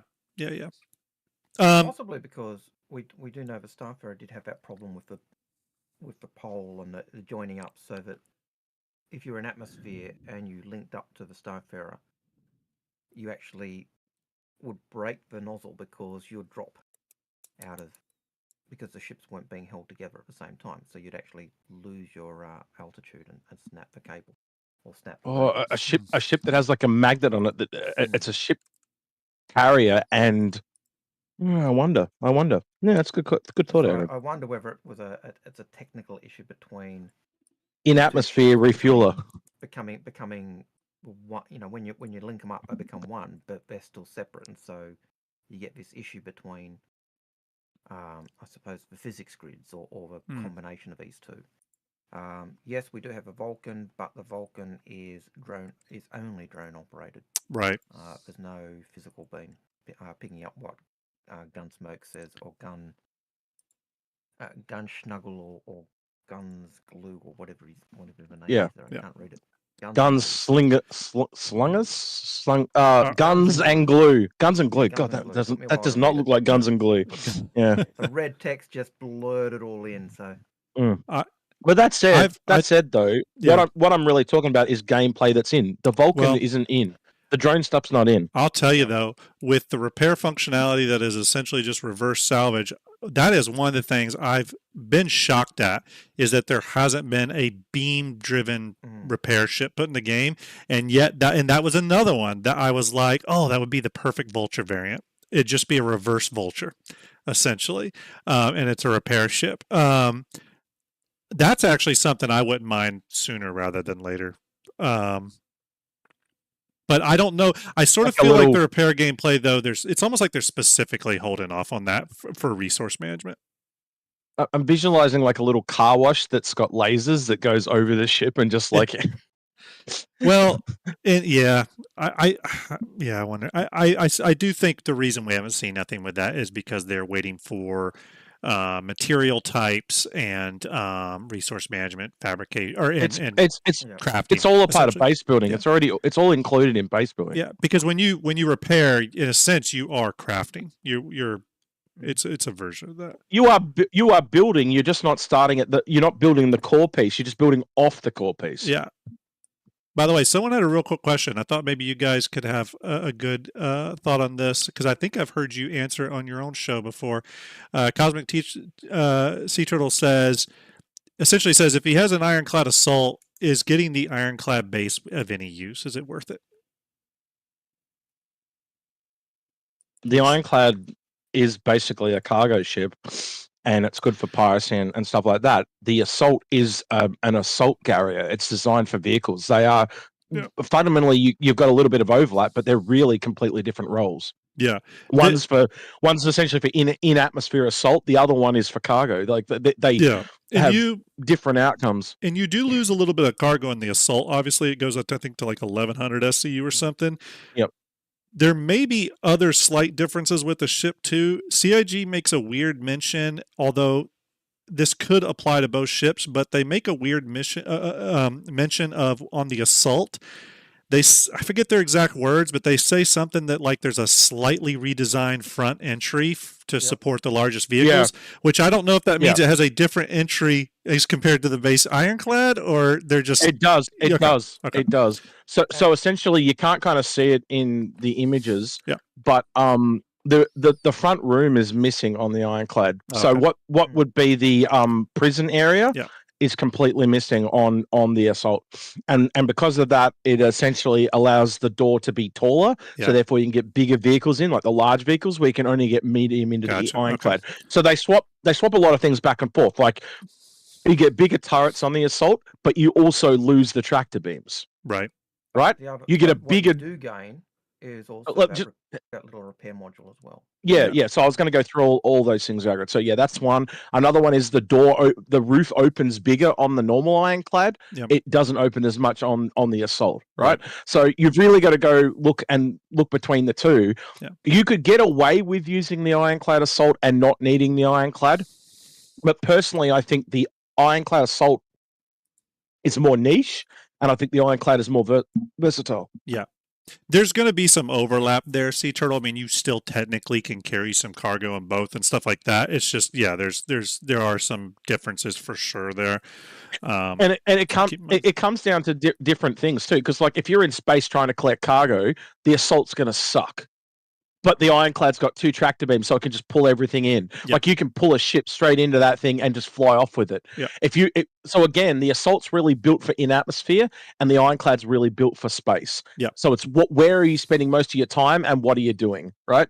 Yeah. So it's a tough one. So there you go, Cosmic. Hopefully that answered your question. Yeah, I think forget which one I have. I think they have the regular Ironclad. So,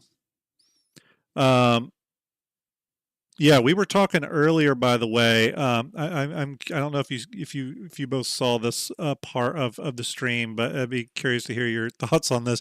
We were talking about capital ship boarding. That was a topic that came up, and I was thinking about ships like the Legionnaire, and let's say the Legionnaire is trying to connect to, let's just use the Kraken, but it could be the Idris or the Javelin or any ship that has a docking collar. If you're in the Legionnaire and the idea is that you are hacking the ship in order to be able to connect your docking collar. If I'm piloting the Kraken and I know a bunch of ships are coming, I'm just going to start spinning that thing like a shark in the water or an alligator in the water and just use my capital shields to just beat these other smaller ships to death. Is the idea that when the Legionnaire or some boarding ship does hack into the capital ship, does it then go into some sort of auto fly mode where it then starts to track with the capital as it's moving? Sort of like this one Legionnaire here, you can see up here that I have sort of tracking with the Kraken. So some sort of automatic flight thing takes over, because otherwise how in the hell are you going to board and connect your dock? I don't think you're going to be able to rotate at the speed you're thinking you're going to be able to rotate in that thing. And That's also, true. how are you going to do? If there are you won't be repelling borders, like you've got like 7 Legionnaires there or whatever. Yep. You would only really have maybe 1 or 2 coming in, but you'd also probably have another capital ship shooting you. Right. Yeah, so if you're just barrel rolling, you're essentially doing your own death roll, because the other ship is just going to shoot the shit out of you, and you're going to have a lot of trouble shooting it because you're going to be spinning. So you're going to be having to essentially synchronize your turret gunners to try and keep shooting it. I expect with the targeting of components, it's after you've knocked out the engines and got them true. in order. So the ship's supposed to be at a stop. So either quantum interdicted or how did they describe it? It was like peeling the onion or whatever. You got to peel back the layers. Yeah. And so before you board, you've got to take out the engines, and then once you get to the door, the door's there. You're linking up, but you've got to hack the door to get it open, because the guys on board don't want you getting into their ship. Yeah. And so, because I would think some sort of. I would think you'd need to be like interdicted to some degree, because if I'm in an Idris or anything like that, and I see some ships approaching, now especially with the buff that the Polaris just got, where ships now can't ram and kill it instantly, these capital ships are just going to want to, I wouldn't even call it ramming, they're just going to disregard any smaller vessels in their path.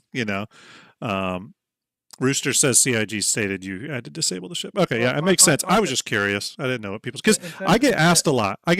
People say, well, when you're flying your Kraken, what are you going to do about people landing on your pads? I'm like, I'm just going to roll the ship. I'm going to smash them. Sorry, go ahead, Alger. When you go with your boarding problem, I think you've got to go back and think about Star Wars. Yeah. first opening scene of Star Wars. You know, remember Chris grew up on that. You know, I grew up on that. Yep. Seeing the Star Destroyer, you know, basically neutralize the engines on that little on the little freighter and then dock and then blow the doors up and then the troops coming through. That's the imagery I get, even though the boarding craft are small, but that's the type of imagery I get once you've boarded You may be able and you're storming through. You may be able to land on the pad though, but like look at that front gun. There's two front guns right up the front, the two turrets. Yep. That turret would just spin around the top one and blow the shit out of any ship that's sitting there that shouldn't be there. That's a big ass. I think it's size 5s. Like that'll just blow the fuck out of them. This one up here is dual size 8. No, not that one because it's too low. It's the other one. Oh, this one up here. Yeah, I think that's dual size 5. Yeah, I think that's a size. But that would just turret just spins around and around and it'll blow the shit out of you. And I wouldn't be surprised at some point if they don't put a gun like under the chin of the cockpit just to shoot people on the deck. Yeah. Yep. Yeah. Or even a PDS. A PDS. We don't know about PDSs on this thing yet. Yeah.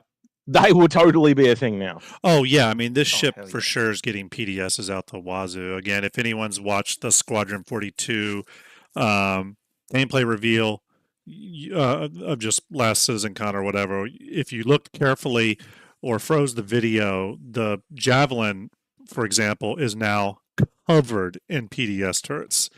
There's one shot of just the bottom of the Javelin, and I counted like 6 PDS turrets or PDC turrets. Paul, Paul, hang on, Paul. We're live, by the way, Paul. We're on Starjump jumped in because we started talking to him. Hey, Paul, Paul, wait hope for you're you. well, man. I know you guys are doing your thing, so it was awesome to chat. But we're just talking spaceships. Yeah, we like talking ships. Talking Of course. ships. Yeah. Give me 2 seconds. But yeah, very cool. Well, are you guys about to record a show? I'm going to make a thumbnail, and we're going to talk about what we're actually doing. But yeah, Awesome. we are. Cool. Well, I appreciate you both hanging out for a bit and talking spaceships. Always fun. I've got to go take the dog out anyway. Algrid, it's super awesome for you to chat for a bit too. I've always wanted to chat with you, so appreciate you guys stopping by. Finally, man. We finally did it. You should. Yeah. You should make a time and actually do it. Like do a show on your own. Type Yeah. of thing. Yeah. Well, I'm telling you, I we love still talking have the Algrid Endeavor. That thing needs to be put into Fleet Viewer. I'm just saying. We just need some custom livery colors selected for it. Yeah. You should not put it in until he turns up on the show. That'll motivate him. Yeah. Hey, I'm quite willing to, come on any show and talk shit.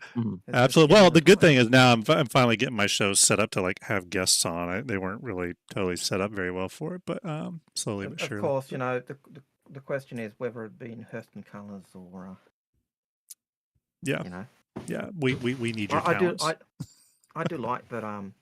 Citizens for Prosperity is headquartered in Hurston. That's who I did my missions for. Citizens for Prosperity. So cool. He didn't. I forced him to do Headhunters. No, I was partnered with Execute, who led me astray and said, "Yeah, we're doing it for Citizens for Prosperity." Oops. Well, don't worry. I represented for the citizens, and we got it done. So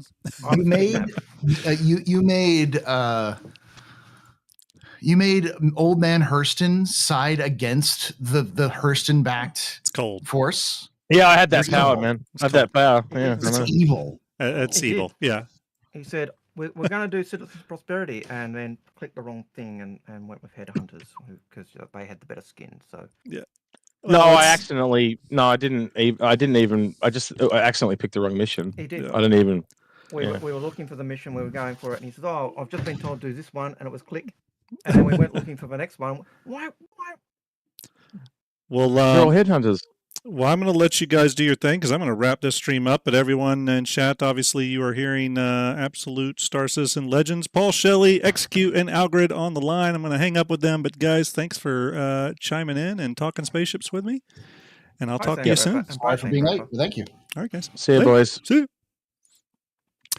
All right, everybody. It was always cool to have people in to talk to. Obviously, the guys over at Info Runners love spaceships as much as I do. Hey, everybody, we're going to raid somebody right now, and I already know who we're going to raid. And I want you to do that thing you do so well.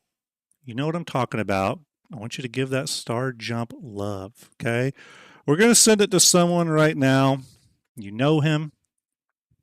He's pretty cool. He's all right, this kid. He's really all right. I want you to give him some Starjump love. I'm sending it over to Starjump Ender, my boy. He's playing some charity stuff with the Pink Hat crew. They're playing some repo. Hang out for a bit. Give them a follow. Give them a salute. Give them that Starjump love. I hope you all have a great night. Thanks for hanging out on this impromptu raid and talking space, or this impromptu stream and talking spaceships with me. It's been a hell of a lot of fun. You guys will see me again on Tuesday with another episode of Starjump Shipyard. Okay, that was a mouthful. All right, everyone, have a great night. Talk to you later.